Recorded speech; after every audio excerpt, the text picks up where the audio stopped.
ஒரு வீரனோட கதையை கேளுங்க.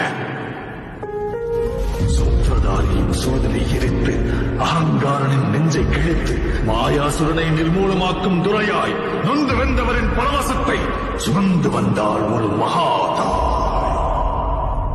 எரியும் தீயினில் பொழியும் மழை போல் சாவின் வீட்டினில் காலனை வென்றவன். ஆணவத்திற்கு எதிராய் கிளர்ச்சி ரூபத்தில் லங்கேஸ்வரனுக்கு எதிராய் வெள்ளேந்தி நின்றார். இருக்கிற சிங்கம் வீரனொருவரின் கதை. வீணை வென்ற வீரனொருவரின் கதை. வேட்டைக்காரரை வேட்டையாட